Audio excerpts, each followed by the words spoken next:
Na mnatumai ubweri wa afya pote pale ulipo duniani kwa moyo mkunjufu na mikono miwili. Ujambo na karibu kwenye taarifa yetu ya habari kutoka idhaa hii ya Kiswahili ya Radio Fortune Africa.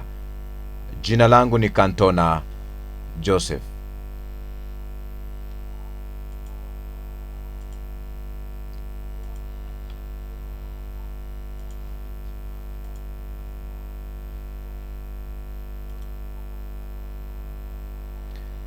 Andy Baham aanza uongozi wa Uingereza kwa kutangaza punguzo la kodi la umeme, ahadi za kufufua uchumi na kujenga nyumba zaidi, huku akikabiliwa na changamoto za gharama ya maisha na migogoro ya kimataifa. Waziri huyu mkuu wa Uingereza ameanza kazi yake kwa kutangaza punguzo hilo hivi leo. Baham amesema kodi la nyongeza la thamani kwenye umeme itapunguzwa kutoka 5% kuanzia Oktoba. Hatua inatarajiwa kuokoa kila kaya kiasi cha pauni 45 kwa mwaka.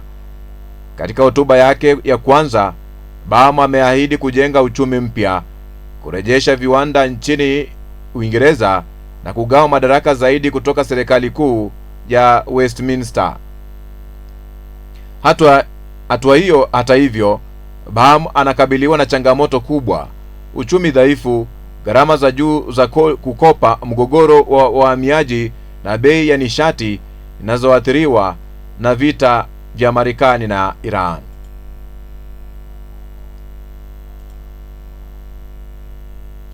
Rais wa Lebanon Joseph Aoun anatarajiwa kukutana na Rais wa Marekani Donald Trump katika ikulu ya White House leo Jumanne kuwasilisha mpango kupokonya silaha kundi la Hezbollah linaloungwa mkono na Iran, pamoja na kushinikiza kuondolewa kwa wanajeshi wa Israel kusini mwa Lebanon. Aoun, aliyekuwa kamanda wa jeshi la Lebanon, ni kiongozi wa kwanza wa nchi hiyo kutembelea White House katika kipindi cha karibu miaka 20. Ziara yake inafanyika wakati maelfu ya Lebanon wakiwa bado wakimbizi kufuatia mashambulio ya Israel na Hezbollah ikipinga juhudi za serikali za mazungumzo ya moja kwa moja na Israel. Haya yanajiri wakati jeshi la Lebanon limeanza kupeleka wanajeshi katika mji wa Zota al-Agabia kusini mwa taifa hilo, ikiwa ni sehemu ya makubaliano yanayolenga kupanua mamlaka ya serikali na kuandaa kuondolewa kwa wanajeshi wa Israeli hatua kwa hatua. Hata hivyo, Hezbollah imekataa makubaliano hayo na kusisitiza kuwa Israeli inapaswa kwanza kuondoa wanajeshi wake wote kutoka Lebanon.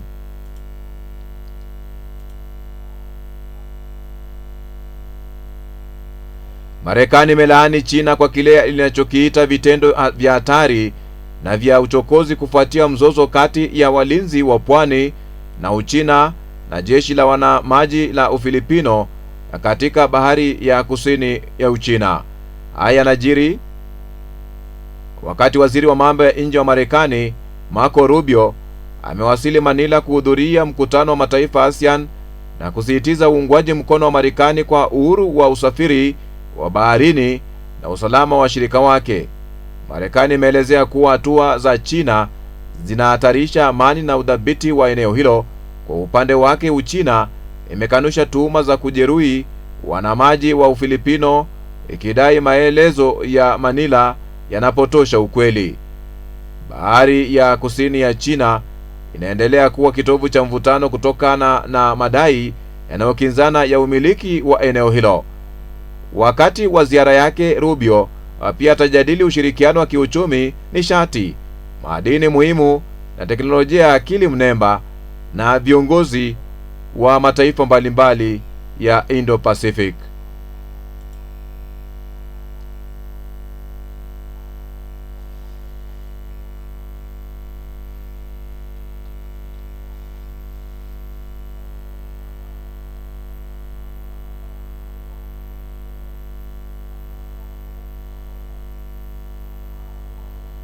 Wakati huo jeshi la Lebanon limeanza kupeleka wanajeshi katika mji wa Zota el-Gabiei kusini mwa taifa hilo baada ya vikosi vya Israeli kujiondoa katika eneo hilo ikiwa ni sehemu ya mpango ulioratibiwa na Marekani.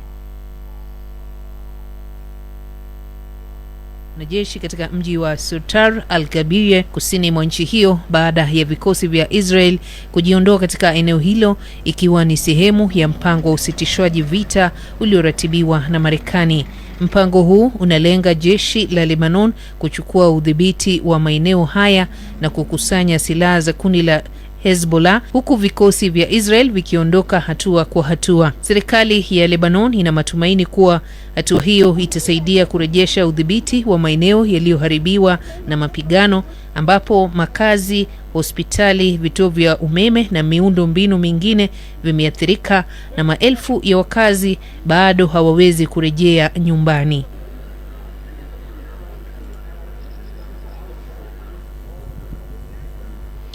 Ndio hali ambayo tunaifuatilia kwa kina. Wakati huo Iran imesema imeanzisha mashambulio mapya ya makombora na ndege zisizo na rubani dhidi ya kambi ya kijeshi ya Marekani katika eneo la Mashariki ya Kati, huku televisheni ya kitaifa ikirusha video zinazodaiwa kuonyesha mashambulio hayo. Iran imesema imekamilisha mashambulizi mapya ya makombora na ndege zisizo na rubani dhidi ya kambi za kijeshi za Marekani katika eneo la Mashariki ya Kati, huku televisheni ya taifa ikionyesha video zinazodaiwa kuonyesha mashambulizi hayo. Wakati hayo kijiri, jeshi la Marekani limesema limekamilisha duru nyingine ya mashambulizi dhidi ya vituo vya kijeshi, maeneo ya kurusha makombora na droni pamoja na mifumo ya ulinzi wa anga nchini Iran. Iran pia imedai kushambulia kambi za Marekani nchini Kuwait na Jordan, huku Jordan ikisema vikosi vyake vilifanikiwa kuangusha ndege 5 zisizo na rubani. Mvutano huu umeongeza hofu kuhusu usalama wa miundombinu ya kiraia, hasa baada ya mashambulizi ya hivi karibuni kulenga vituo vya uzalishaji wa maji katika eneo la Ghuba.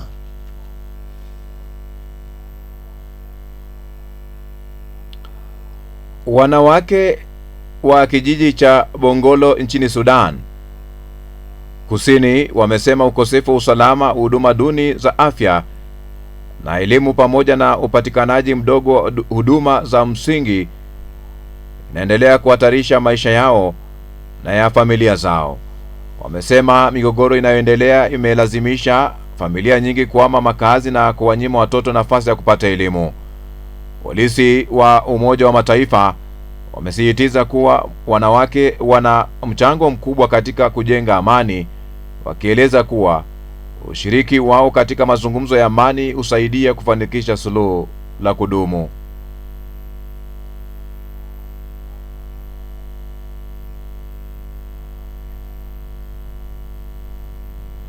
Rais wa Iran Masoud Pezeshkian amesema nchi yake ipo katika vita kamili na Marekani. Pezeshkian amesisitiza kuwa vita vya sasa havihusi makombora tu pekee, bali pia uchumi na maisha wananchi. Aidha amesema Marekani imeshindwa kuilazimisha Iran kujisalimisha kupitia mashambulio ya kijeshi, na sasa inaendelea vita vya mseto vinavyolenga uchumi na ustawi wa wananchi wa taifa la Iran. Iran Masoud Pezeshkian amesema nchi yake ipo katika vita kamili na Marekani. Pezeshkian amesisitiza kuwa vita vya sasa havihusishi makombora pekee, bali pia uchumi na maisha ya wananchi. Aidha, amesema Marekani imeshindwa kuilazimisha Iran kujisalimisha kupitia mashambulizi ya kijeshi, na sasa inaendesha vita vya mseto vinavyolenga uchumi na ustawi wa wananchi wa Iran. Katika hatua nyingine, msemaji wa Wizara ya Mambo ya Nje ya Iran, Ismail Baghai, amesema nchi hiyo imepokea mapendekezo kutoka kwa wapatanishi, huku mashambulizi ya kulipizana kati ya Tehran na Washington yakiendelea. Baghai amesema Iran inaendelea na juhudi za kidiplomasia sambamba na majibu yake ya kijeshi dhidi ya mashambulizi ya Marekani. Kuhusu mlango wa Hormuz, amesema Iran itaendelea kutumia mamlaka yake juu ya njia hiyo muhimu ya maji na kuzuia matumizi yoyote yanayoweza kuhatarisha maslahi yake. Katika Katika wiki moja iliyopita, Marekani imefanya mashambulizi kadhaa katika kusini mwa Iran, ikisema yanalenga kupunguza uwezo wa Tehran wa kutishia usafirishaji wa kibiashara baharini. Iran nayo imejibu kwa mashambulizi ya makombora na ndege zisizo na rubani dhidi ya vituo vya kijeshi vya Marekani katika nchi ya Kuwait, Bahrain na Jordan.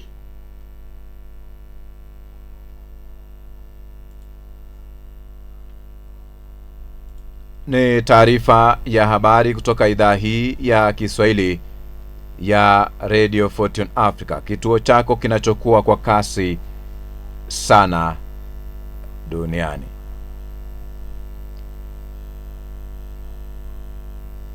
Wizara ya Ulinzi ya Marekani, Pentagon, imesema takribani wanajeshi 100 wa Marekani wamejeruhiwa katika mashambulio ya Iran ndani ya kipindi cha wiki 2 zilizopita, hali inaashiria kuongezeka kwa mvutano kati ya mataifa hayo mawili.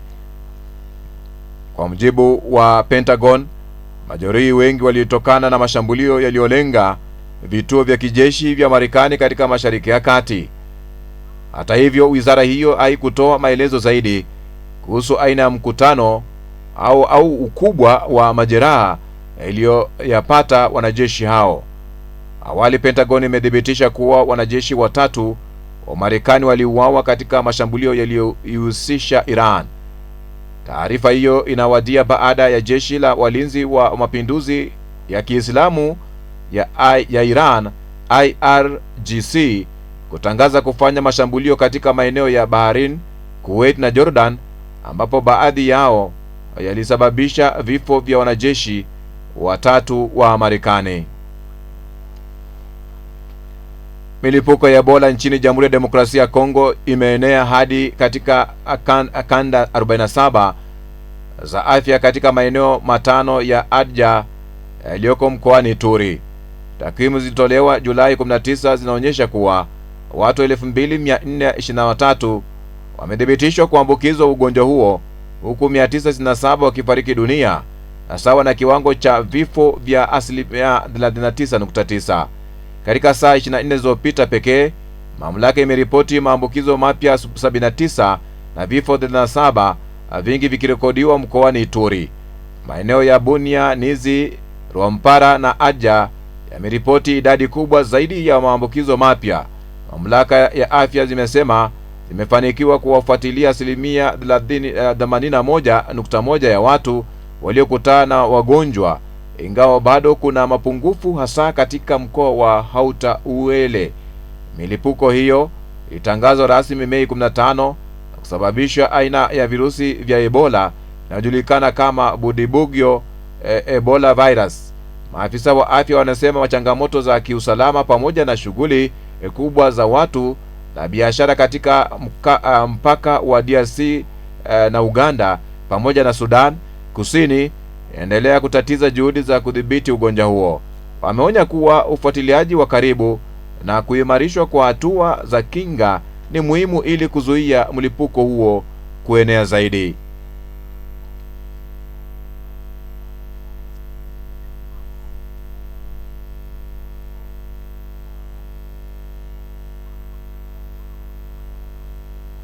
Tupokee taarifa hiyo kwa kina, ambapo ni kuhusiana na kwamba Umoja wa Mataifa umeonya kuhusu hatari za virusi vya Ebola kuenea katika kambi inazotoa hifadhi kwa watu waliokimbia vita mashariki mwa DRC kutokana na hali ya msongamano inayochochea msambao wa ugonjwa ambao umekithiri katika majimbo 5 nchini humo.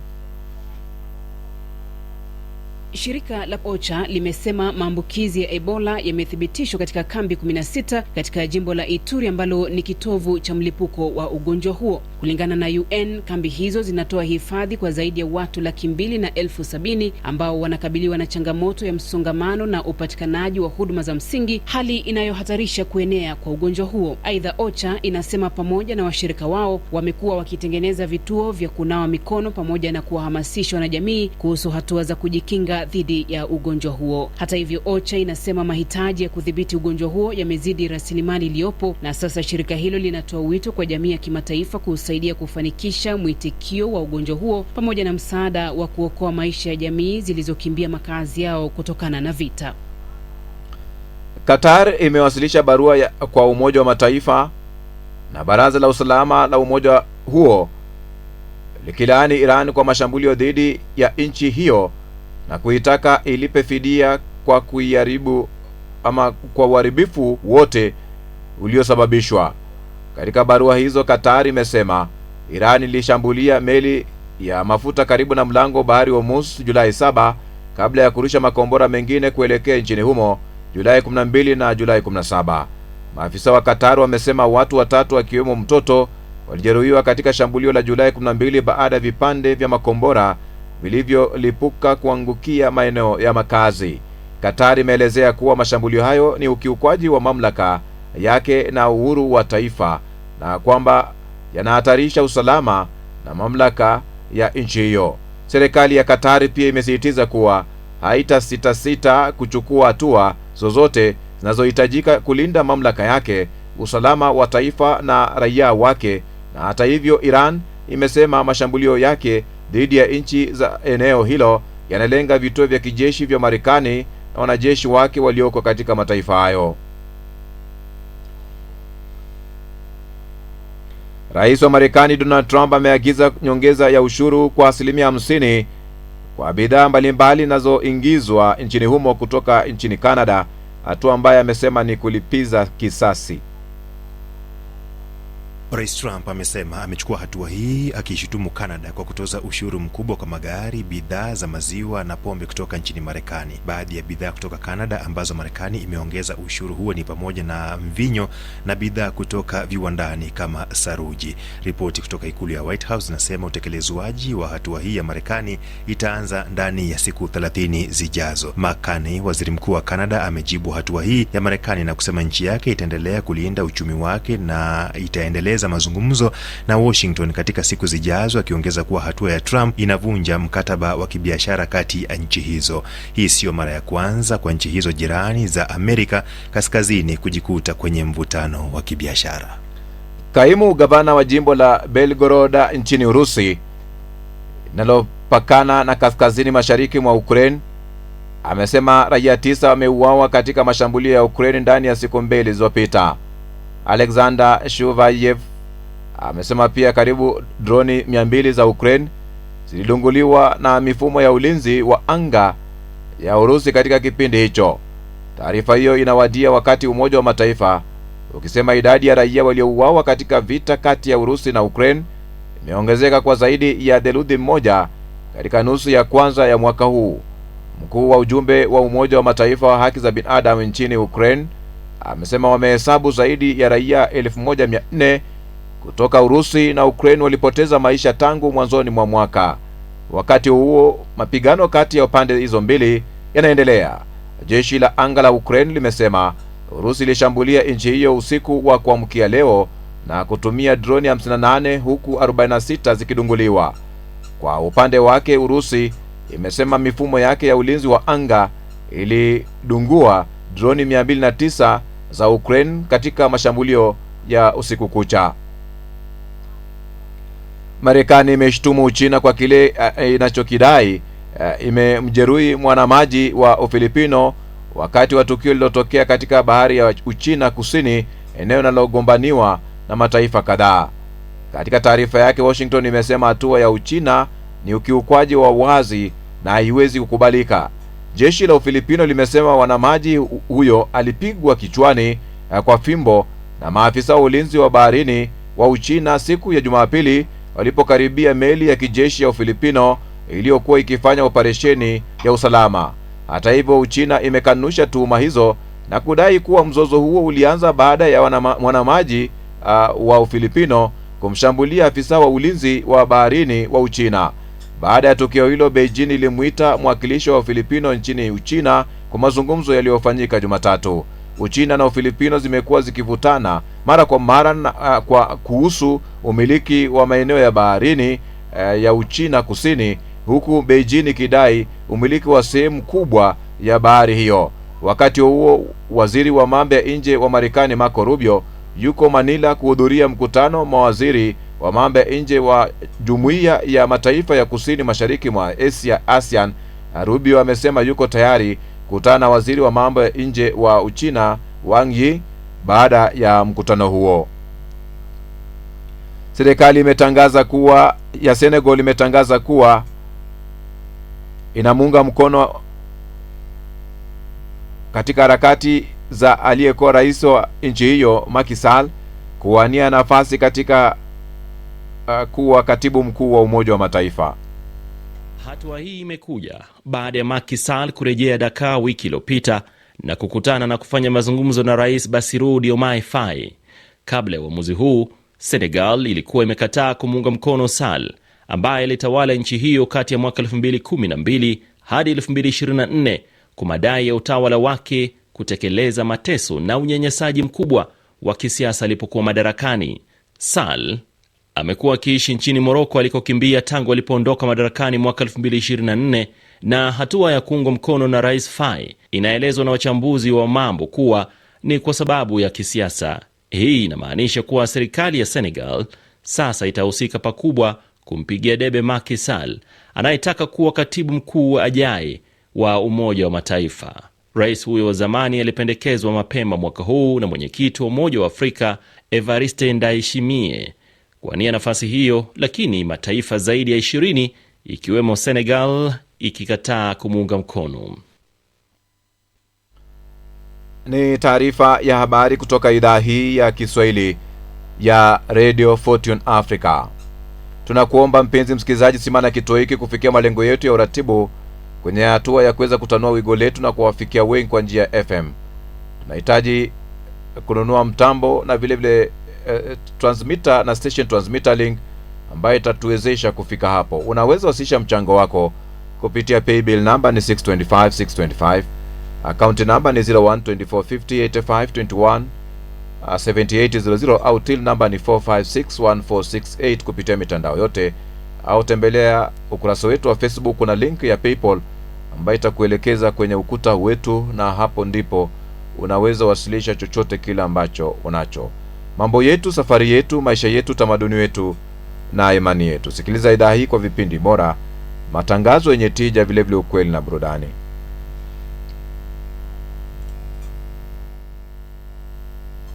Meli ya kivita ya Urusi imefanya mazoezi ya kurusha makombora katika maji ya kimataifa takribani kilomita 74 kusini mwa mji wa Plymouth nchini Uingereza, huku ikifuatilia kwa karibu na jeshi la wanamaji wa Uingereza. Msemaji wa Wizara ya Ulinzi ya Uingereza amesema meli ya kivita ya HMS Tyne ilisimamia shughuli hiyo na inaendelea kufuatilia kwa karibu mienendo ya meli hiyo ya Urusi.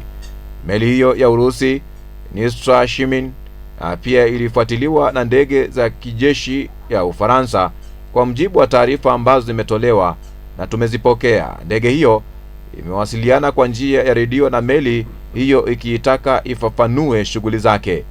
Mazoezi hayo yalifanyika katika maji ya kimataifa, yalidumu kwa takribani dakika 30. Tukio hili limejiri saa chache baada ya Andy Burnham kuapishwa kuwa waziri mkuu mpya wa Uingereza.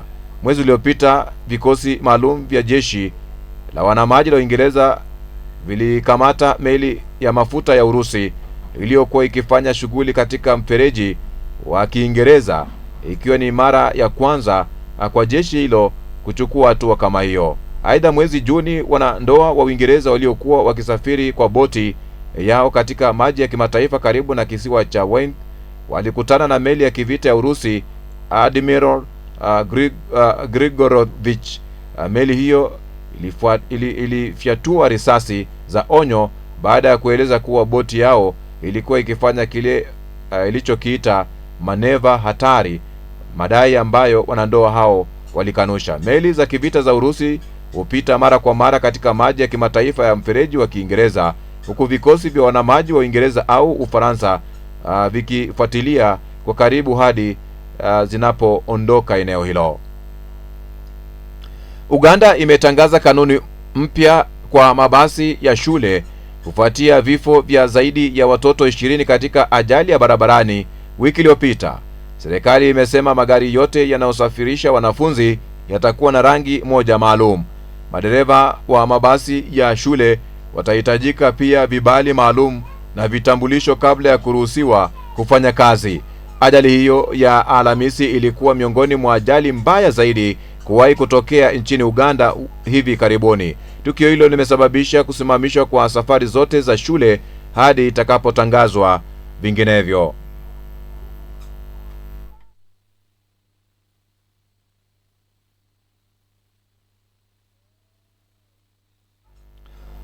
Wafanyabiashara katika soko kubwa nchini Kenya la Marikiti lilopo jiji kuu la Nairobi wamelalamika namna ya kuendelea na ukosefu wa umeme katika soko hilo. Marikiti, soko kubwa zaidi nchini Kenya, wanakadiria hasara kubwa kufuatia ukosefu wa umeme uliodumu kwa muda wa wiki moja. Wafanyabiashara wamesema kukosekana kwa stima kumeathiri pakubwa shughuli zao za kila siku, kwani wengi hutegemea umeme kuendesha biashara zao mapema alfajiri.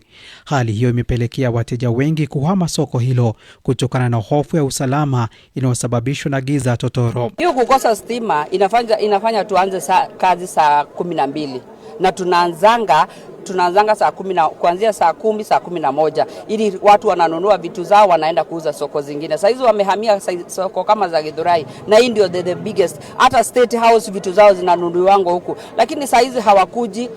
Tunakosa stima, watu hawanunui, na wale wananunua wanakuja na fake pesa fake. Bado giza inatuangamiza sababu hujui security na hujui mnunuzi na hujui mwizi. Unaona, hata tumenunua torch. Tunaingia soko saa 10, tukifika saa 10 unakutana na wezi pale nje. Hata simu unaona vile tumejipanga. Tumefunga na kamba ndio isiende. At least torch tumenunua zote. Simu hawezi charge. Sasa tunaomba tu serikali atuweke stima. Kwa upande wake, serikali ya Nairobi imeahidi kutatua swala hilo haraka iwezekanavyo. Hilo tatizo halijafika kwetu, lakini kama lipo tutalitatua. Tutuma maafisa wetu waweze kutatua shida hiyo kama ipo, kwa sababu yuko mlenijafika kwetu. Wafanyabiashara hawa wanaitaka serikali ya Nairobi kutatua swala hili ili kuendelea na kufanya kazi yao kama kawaida. Asante sana. Iwapo basi unaungana nasi au hujakosea, basi ni taarifa ya habari majira haya ya matangazo ya jioni. Waziri wa mambo ya nje wa Iran Ismail Bangael Jumatatu ya Julai 20 alilaani vikali kile alimesema ni mashambulio ya Marekani dhidi ya miundombinu ya kiraia ikiwemo madaraja na hospitali nchini Iran. Tehran imesema vitendo vya Washington havikubaliki kabisa. Tehran imesisitiza kuwa iko tayari kukabili wanajeshi wa Marekani iwapo wataivamia kupitia ardhini. Aidha, amedhibitisha kupokea mapendekezo mbalimbali ya kumaliza vita kutoka kwa wapatanishi wa mzozo kati ya Washington na taifa lake.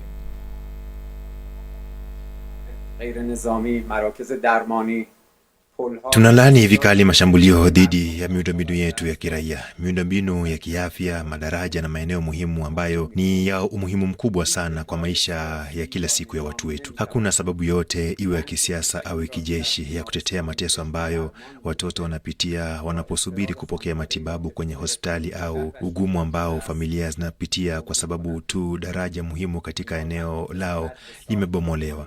Haya sio tu mashambulio kwenye majengo, haya ni machungu ambayo watu wa Iran wanakabiliwa nayo. Kuhusiana na suala la uwezekano wa Marekani kuivamia kijeshi Iran kupitia ardhini, watajuta sana iwapo watajaribu kufanya hivyo. Naamini kuna watu katika maeneo hayo, na sio wachache, ambao wanasubiri tu muda huo ili wawakaribishe.